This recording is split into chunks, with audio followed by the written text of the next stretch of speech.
What do you get when you have 639 students who eat 2 meals a day on single-use foam lunch trays? At Westwood Elementary School, you get picture frames! Here's why.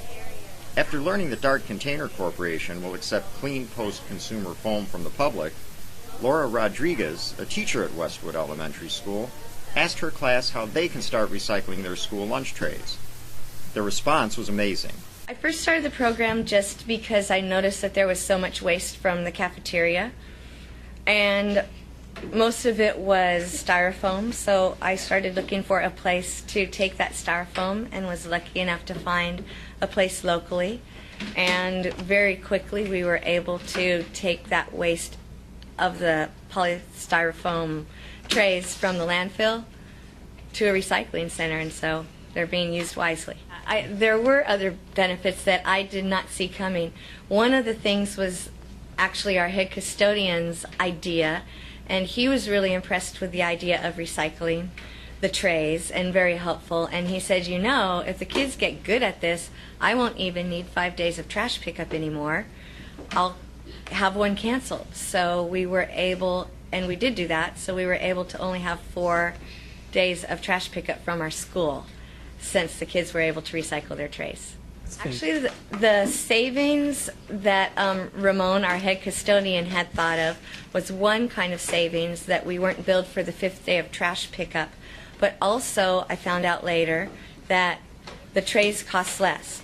And we had worked with cardboard before, and so the trays cost less, and they're actually easier to clean too. So we did learn lessons. I'd say responsibility, cooperation, maybe thinking outside of the box, and putting the earth first, because it's a tiny bit of work to clean your tray, but it's a big payoff.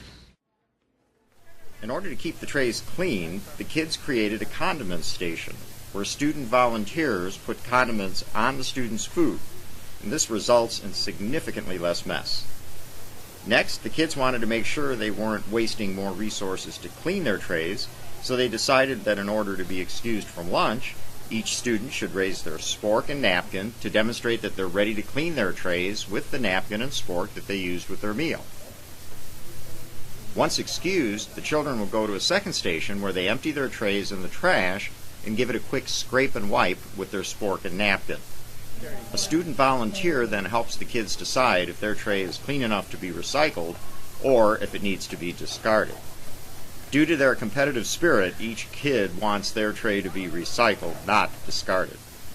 With this incentive, the condiments and cleaning stations have been so successful that Westwood Elementary is now recycling 90% of their school lunch trays. The clean trays are then placed back in their original carton and delivered to Dart by Laura on her way home from work. As you can see, this program is very simple and requires minimal supervision. Not only has this foam recycling program diverted material from their landfill, but it has also saved the school money. As the school custodian pointed out to Laura, instead of paying to have their trash dumpster emptied 5 days a week, they now only need to have it emptied 4 days a week. And that's a 20% savings. Although it doesn't make school lunch trays, Dart Container Corporation has volunteered to help with the recycling process. Once Dart receives the trays, they're placed in a special compactor so the material can be economically transported. The compactor removes the air from the foam and creates significant space savings. As you can see, a 15-pound log of densified material consumes much less space than a 15-pound case of trays. Once compacted, this material is transported to a recycler that will give the lunch trays a new life. Examples of some of the products that can be made from recycled foam lunch trays include plastic lumber, video cassettes, and picture frames. If you feel foam food service recycling is something you would like to pursue, please contact Dart Container Corporation for more details at www.dart.biz.